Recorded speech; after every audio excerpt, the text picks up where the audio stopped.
malaga geerida mid ka mid ah dhakhaatiirta ugu halista badnaa caalamka kumaankun ayuu ku muday waxyaabo sun ah tijaabooyinkiisa ayuu ku sameeyay dad nool 600 oo haweenahna waxa uu ku dilay gaas kuwaas oo ka dhigaya dhammaan gaboodfaladiisa in ka badan 400 oo kun oo qof Joseph Mengele waxshigii marada cadda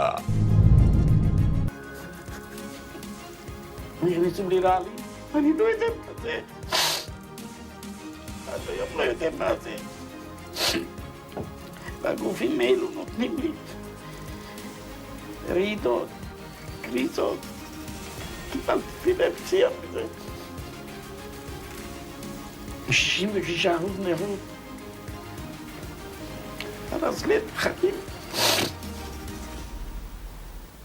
16 Maars ee sanadkii 1911 ayuu ku dhashay Joseph Mengele dalka Jarmalka. Aabihii wuxuu ahaa aasaasaha shirkad soo saarta agabyada beeraha taasoo ku taalay mid ka mid ah tuulooyinka hoostaga gobolka Bavaria ee dalka Jarmalka. Mengele waxa uu ku bartay falsafada magaalada Munich sidoo kale shahaadada caafimaadka ayuu ka qaatay jaamacadda Frankfurt sanadkii 1933. Kadib waxa uu ku biiray xisbigii Naasiga ee Jarmalka sanadkii 1937 xilligaasna da'diisu waxay ahayd 25 sano jir. Wuxuu ku caanbaxay Mengele fulinta tijaabooyin caafimaad kuwaasoo lagu sameeyo maxaabiista si uu u helo natiijooyin cilmi baadhiseed oo ay ku lifaaqnayd cunsuriyad iyo falal xunxun oo ka baxsan bani'aadamtinimada. Kadib waxa uu ku biiray koox cilmi baadhayaal ah oo ka tirsanayd maxadka Institute for Research in Genetic Biology and Racial Cleansing kaasoo la aasaasay 1934. waxa uu ku hawlgalay mihnadiisa dhakhtarnimo intii lagu guda jiray dagaalkii labaad ee adduunka. Sanadkii 1943 waxaa loo magacaabay dhakhtarka guud ee Auschwitz-Birkenau oo ahayd goob si xoog leh loogu hayo laguna ciqaabo maxaabiista dagaalka. Faldambiyeedyadii ugu horreeyay uu galay waxaa ka mid ahayd inuu 600 oo maxaabiis oo dumar ah uu amray in lagu dilo gaas si degdeg ah isagoo aan eegin natiijooyinkii caafimaad ee laga diyaariyay. Sidoo kale intuu ka shaqaynayay saldhigga waxa uu sameeyay tijaabooyin fara badan oo waali ah kuwaasoo uu ku sameeyay maxaabiista la geeyo xeradiisa. waxaa ka mid ahaa tijaabooyinkaas foosha xun cilmi baadhistii la xidhiidhay inuu soo saaro ama uu ogaado hab lagu siyaadin karo dhalmada iyadoo danta uu ka lahaana ay ahayd inuu wanaajiyo faraca Jarmalka.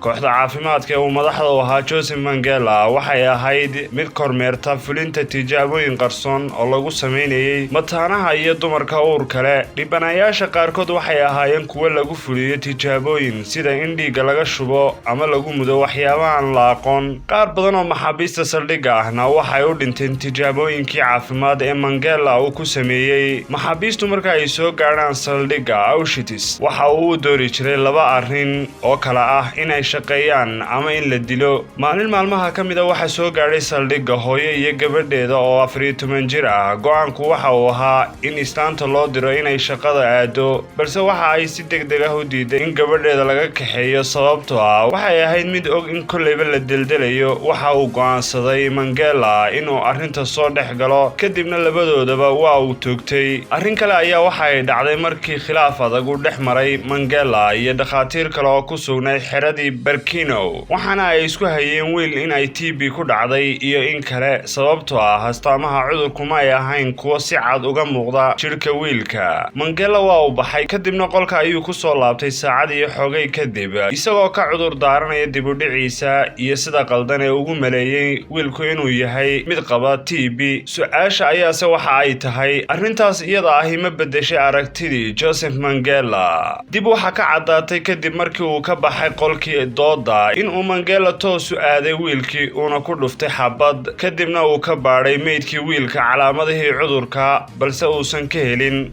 kadib markii uu cudurka typhus ka dilaacay xeryaha haweenka Mengele waxa uu go'aansaday inuu arrimaha u maareeyo qaabkiisa isagoo amar ku bixiyay in la dilo 600 oo haween ah iyadoo la dirayo qolka gaaska. waxaa la tilmaamaa ficiladii foosha xumaa iyo tijaabooyinkii caafimaad ee waale Joseph uu sameeyay in ay sabab u noqdeen dhimashada in ka badan 400 oo kun oo qof. dagaalkii labaad ee adduunka kadib Mengele waxa uu ku guuleystay inuu ka fakado ciqaabtii uu mudnaa waxaana waxaana u suurta gashay inuu baxsado kadib markii la jebiyey naasiyiinta bishii January sanadkii 1945 waxa uu ku guuleystay Mandela inuu iska ilaaliyo gaashaanbuurtii guuleysatay ilaa iyo bishii June waqtigaas kadibna waxa qabtay kormeer ciidan Mareykan ah inkastoo uu ahaa xilliga mid ku safray aqoonsigiisa runta ah balse cilada ayaa ahayd magacyada dambiilayaasha la raadinayay ma aysan ahayn kuwo si wanaagsan loo faafiyay sidaa awgeed ayaana la isaga sii daayay markaa kadib waxa uu ka shaqeeyay oo muddo 4 sano ah ilaaliye ka ahaa xero fardaha lagu xanaaneeyo taasoo ku taalay mid ka mid ah tuulooyinka hoostaga gobolka Bavaria sanadkii 1949 waxa uu go'aansaday inuu dalka iskaga baxo waxaana uu cararay Latin America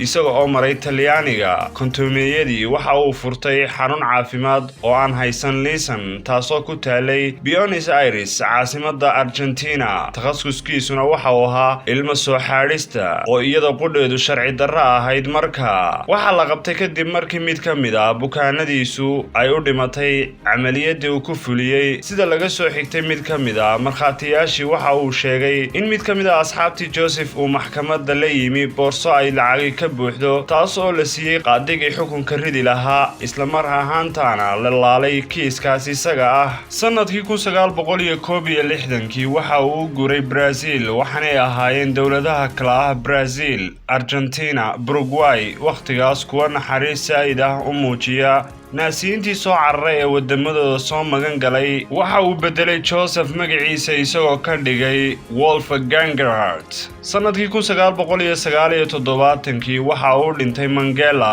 brain stroke isagoo dabaalanaya waxaana lagu aasay magaca Gerhardt lixdii bishii June sanadkii 1985 ciidanka Brazil ee magaalada São Paulo waxa ay qodeen qabriga iyagoo kaashanaya koox khubaro ah oo ka kala socda Brazil, Jarmalka galbeed iyo Mareykanka waxaana ay ogaadeen baaritaan dheer kadib in Gerhardt uu yahay Joseph Mandela bishii Maarch sanadkii 2016 waxa ay bixisay maxkamad Brazilian ah amar ah in laga soo saaro qabriga Mandela lana geeyo jaamacadda São Paulo waxaana la sheegay in loo adeegsan doono haraagi meydkii Joseph Mandela cilmi baaris caafimaad oo ay ardayda jaamacaddu adeegsan doonaan